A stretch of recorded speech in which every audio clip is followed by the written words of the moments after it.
Who is Elijah Muhammad's successor?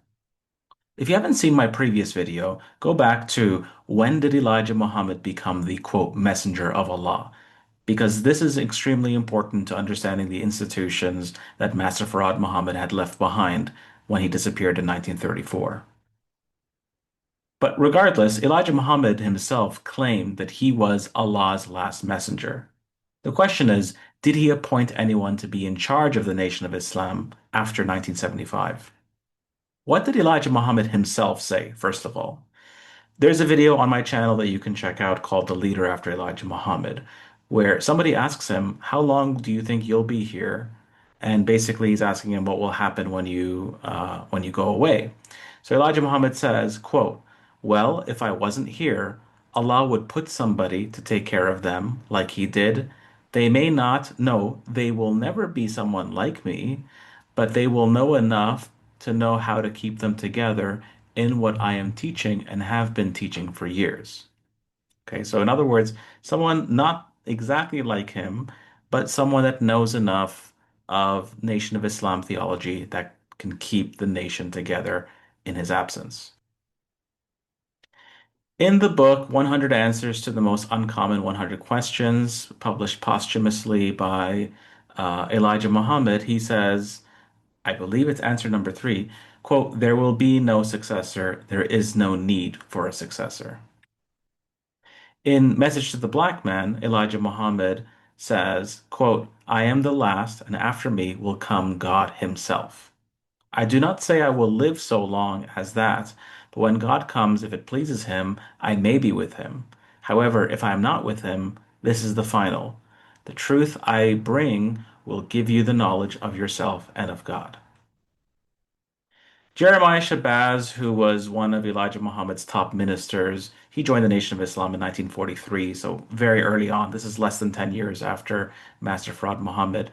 He stuck around until the 90s, and he was actually at Elijah Muhammad's bedside during his fatal illness in 1975. And he confirms that, quote, the messenger never did choose a successor. He didn't choose Wallace. He didn't choose Farrakhan. He didn't choose Silas. I know he didn't choose them. I was by the messenger's bedside for 2 weeks before he left us in 1975. You can find the link below. The Honorable Minister Louis Farrakhan is the head of the largest fragment of the Nation of Islam. You can't deny that. He's been the most successful person championing the teachings of the Honorable Elijah Muhammad, and he has the flagship mosque, and he has the palace, and he has just the largest movement of followers. So, what are his claims to successorship? Number one, Farrakhan was Elijah Muhammad's national representative. Before him, Malcolm X was the national spokesperson, but this title of national representative was one exclusively held by Minister Louis Farrakhan. And so naturally, you would say that he is the, second in command. If anything should happen to Elijah Muhammad, like in any organization, one would assume that it would go to the second in command. But more explicitly, in the Theology of Time lectures, the Honorable Elijah Muhammad says, quote, I want you to remember today, I have one of my greatest teachers here. We have with us today our great national preacher, the preacher who don't mind going to Harlem, New York, one of the worst towns in our nation or cities. He is our brother in Detroit or Chicago or New York. I want you to remember every week he's on the air helping me reach those people that I can't get out of the house. I want you to pay good attention to his preaching. His preaching is a bearing of witness to me and what God has given to me. This is one of the strongest national preachers that I have in the bounds of North America. Everywhere you hear him, listen to him. Everywhere you see him, look at him. Everywhere he advises you to go, go.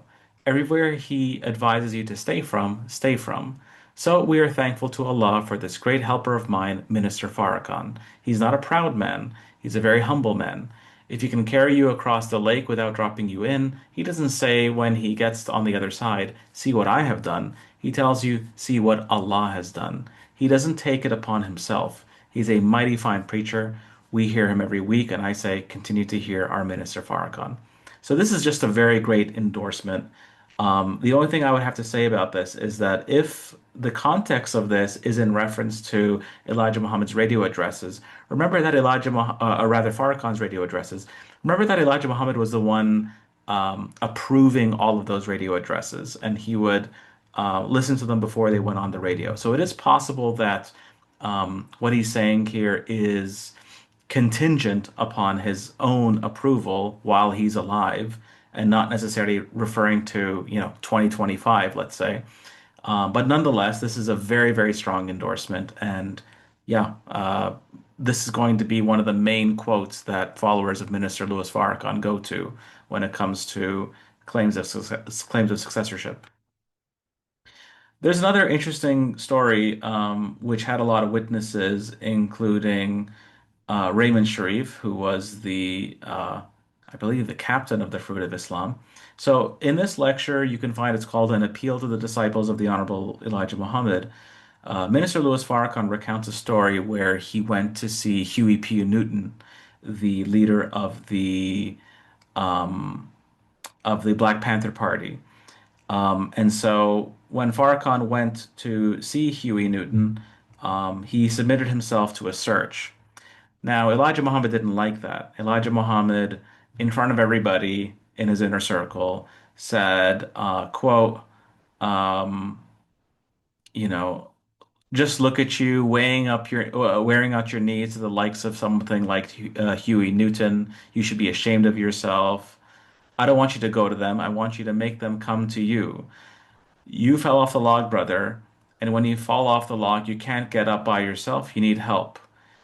And then he says, um, you know, you're wearing out your knees, um, and you're someone that's second only to myself. Okay. So, second only to myself is this very kind of explicit endorsement of like, look, he is my second in command. He's the one sitting in my seat. So, that's a story that a lot of witnesses, bore witness to. There's, of course, the mother plane vision. So, Minister Louis Farrakhan in September of 1975, sorry, September 1985, claimed to have seen in his sleep, in a vision, he was transported to Tepoztlan, which is just outside of Cuernavaca, and he was, in this vision, picked up by the mother plane. And on the mother plane, he heard Elijah Muhammad's voice. So this revelation, where Elijah Muhammad is giving instructions to Louis Farrakhan, is seen as one of the proofs or endorsements of Louis Farrakhan's successorship. There are also a bunch of biblical comparisons that come up, and some other considerations. So first of all, Farrakhan to Elijah Muhammad, he compares himself frequently as Aaron, right? So Moses in the Bible has a speech impediment. Elijah Muhammad has a speech impediment. They're both messengers of God. And Moses had a helper in Aaron, who was this, eloquent person who would preach and represent Moses in his absence, especially when Moses went to Mount Sinai. So, kind of similarly, Elijah Muhammad, instead of Mount Sinai, he goes on the mothership, and Farrakhan becomes his exponent. Farrakhan also, in the Rebirth of a Nation lecture, compares himself to Simon Peter. Remember, Peter is the rock upon which Jesus builds his church in the New Testament. And when Jesus goes, Peter becomes the leader of the church. Of course, Peter denies Jesus before that point, and then he returns to Jesus and fulfills his role as his, de facto successor. So similarly, Farrakhan denied Elijah Muhammad initially by following Imam Warithuddin Muhammad, but then by 1977, 1978, he revives the Nation of Islam. And then by 1981, he would, reprise his role, let's say, as Simon Peter. Louis Farrakhan also sees himself as the comforter of John chapter 14. This is the Gospel of John chapter 14, when Jesus says that he has to go, but that he's leaving behind the comforter or the spirit of truth. In Greek, the parakletos. It can be translated as advocate as well. So Farrakhan sees himself as this spirit of truth, who is a man that would be there after Jesus, who would lead people into all truth. And hence, Farrakhan's been around for a very long time, and he lectures on many different types of topics, including things like marriage and things like politics and welfare and activism and et cetera, et cetera. So he is, in a sense, guiding people into all truth. This is how his followers see it. Um, another consideration is that, look, if the belief is that Elijah Muhammad is physically alive and on the mothership, then hey, if Farrakhan was his representative, his national representative, then he's still his national representative. There's no reason for that to change, they would say. Another point is that Farrakhan, of course, revived the teachings of Elijah Muhammad. There's no question that Farrakhan, among others, revived the teachings of Elijah Muhammad after Imam Warithuddin tried to put a nail in that coffin. And so, in that sense, his success or his work, guiding tens of thousands of people to the Nation of Islam, as well as having a successful Million Man March, and 20 years later, he would also have the Justice or Else March. Some would say that these are examples of his work bearing witness to him. Now, what did the Supreme Minister, quote unquote, John Muhammad say? So, for context, John Muhammad, who lived from 1910 to 2005, was the younger, I believe, the youngest brother in that family. This is the younger brother of Elijah Muhammad. And he himself studied under Master Fard Muhammad, and he studied under his brother Elijah Muhammad. And he was appointed as a treasurer during the time of Master Fard Muhammad. He was a treasurer of the Nation of Islam, and he was also the principal of the University of Islam. Now, John Muhammad never actually followed Minister Farrakhan, and he never followed Imam Warithuddin Muhammad. He had his own circle, he had his own students. You can find his lectures on YouTube. There are many, many hours of his preaching. And he had given himself a title of, quote, Supreme Minister of the Nation of Islam. And the reason why he gave himself that title is because he believed that his knowledge was supreme, that he had knowledge of the beginning of the Nation of Islam, that he was one of the last surviving students of Master Farad Muhammad. And so he felt that, as someone with supreme knowledge, he was a supreme minister. And he also taught that Elijah Muhammad was not physically alive. So he didn't necessarily see himself as a successor. In fact, he explicitly did not see himself as a successor. He just saw himself as the most knowledgeable exponent of Elijah Muhammad's philosophy. Now, what did John Muhammad say about this question of successorship? He says in two different videos. First video, quote, My brother Elijah Muhammad never said to me who his successor would be, but he told me who he wanted it to be, and he proved it by actions and words. He said to me that he did not have the authority to choose his successor. Further, he taught me that no messengers choose his successors. That is with Allah. Link to the first video below that. And then the second video, he says, quote, some of them think that the messenger chose him. In this context, he's referring to Imam Warithuddin Muhammad. You can check out the video yourself and make sure. But he is referring to Imam Warithuddin Muhammad. So some of them think the messenger chose him. He wanted him. I tell you the facts. That was the man that Elijah Muhammad wanted to carry out the Nation of Islam. He wanted him, but he couldn't choose him. He told me that he couldn't choose a successor. This would mean that Elijah Muhammad wanted to choose his son, Imam Warithuddin Muhammad, but he didn't. Either because, number one, he felt that as a messenger, it's Allah's role to choose a successor and not his own role. And number two, perhaps he could not choose Warithuddin because they did not actually agree theologically. Remember, Imam Warithuddin Muhammad went more in the orthodox direction. He did not agree with his father. And this may have been the last stumbling block and the reason why Elijah Muhammad didn't choose him. It's going to be one of these two. Now, keep in mind that John Muhammad said this. He didn't himself follow Imam Warithuddin because he felt Imam Warithuddin tarnished the teachings of Master Farad Muhammad and the Honorable Elijah Muhammad. And, he's not the official successor. But it's interesting that he would say this, right? Because this is, I mean, principle of embarrassment. Why would you say this? He has no vested interest. He's not a follower of Imam Warithuddin. He's someone that's actually not following Imam Warithuddin and in some cases condemning him, but is nonetheless saying that Elijah Muhammad wanted him, which is very interesting. Now, of course, many of the old followers of Elijah Muhammad did follow Imam Warathdin. So on the right here, you have Bernstein Sharif, also known as the Reformer. This is Master Farad Muhammad's personal secretary, and she followed Imam Warathdin Muhammad, which is very interesting. Most of her family follows Imam Warathdin Muhammad. Most of the brothers of Warathdin followed him. And I should also mention that a lot of the early followers of Elijah Muhammad didn't actually end up going with Louis Farrakhan either. So when we talk about John Ali, Jeremiah Shabazz, um,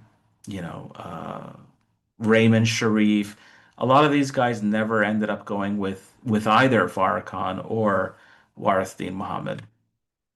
So in conclusion, 1975 was a shock to the nation.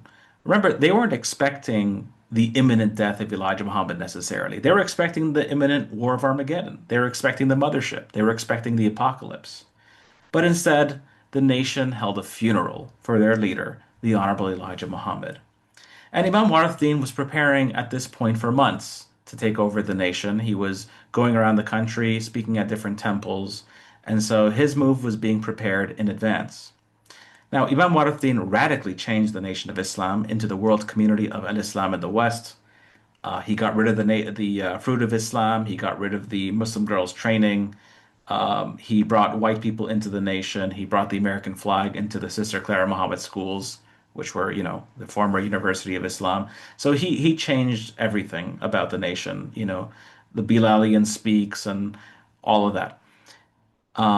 But others, including Farrakhan, Silas Muhammad, John Muhammad, Jeremiah Shabazz, they would teach something truer to Elijah Muhammad's doctrines. Now, they still did innovate, and some of them were a little more true than others. I would say John Muhammad probably was the most, let's say, loyal exponent of Elijah Muhammad's thoughts. He's the one that probably innovated the least. But everybody else had their own insertions, let's say, but nonetheless were largely true to Farad Muhammad, Elijah Muhammad, the Supreme Wisdom, etc. Now, of course, there are others, smaller so-called successors, people like Marvin Muhammad, people like Royale, right? But I mean, you know, they never really were taken all that seriously, let's be honest.